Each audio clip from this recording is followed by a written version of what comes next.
My name is Alan Merrick, and I take care of all the engineering side of the acoustics testing, meet with the customers, and provide all the data to the customer. Well, Maryland Sound's been in business about 22 years. We've been doing acoustic testing all the time. They started out as a sound company and then split off for the direct field acoustic testing. So we provide services to all the major providers of spacecraft. We come to their facilities and set up speakers and tear them down. Generally, most setups are a day of setup, a day of a simulator test, a day of testing, and a day to pack out. So the big advantage is that we only take the spacecraft for one day. So anybody else has to go to another facility. They have to manage all the transportation, move all their people, ship them off to wherever the test site is. So they do test in a reverberant chamber. So all the people who work on the program can stay working on the program, and those need to be involved with the test only need to be there for the day of the test or whatever day they have their setup, instead of being there on site for a week to be available whenever they needed.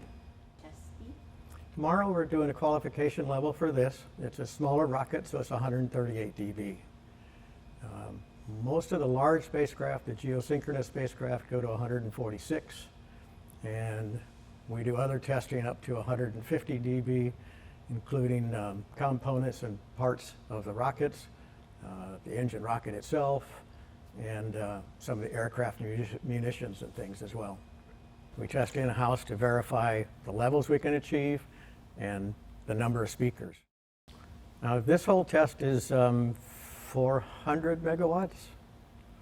The big geosynchronous ones are 750.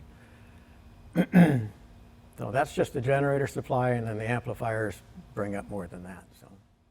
So we use a spectral dynamics controller. The latest version we have allows you to use 24 channels of input. So it's called a MIMO system, which is multi-in, multi-out. So you get the 24 microphones in, and you get whatever number of drives you want. The system used to be 16 by 16, and that was the only you can do. Now we have rectangular control, so we can do 24 by 3, 4, 8, up to 24 drives. We find it's most efficient for the power to use 8 drives. So the microphones give us all the inputs. We scatter them about randomly. If you do them symmetrically, you find that you wind up in the same nodes around the circle. And so you wind up having places where the spacecraft is not excited in some frequency bands and overexcited in others.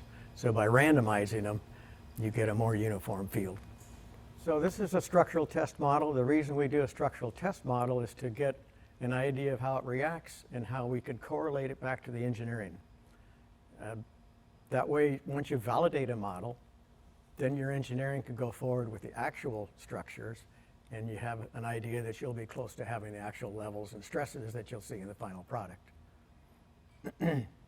So this is a very important stage. Not all companies get to do it. It's a very expensive process. In my experience, once you get a certain bus qualified, then they'll generally accept the engineering models and go ahead and do a full production with the basis of a knowledge of one that was done in a series. Most companies will build a chassis, basically a bus they call it, and repeat that bus and put whatever extra pieces you want on it, whatever extensions and heights you need, all that. But the engineering is all based on a structural test model like this.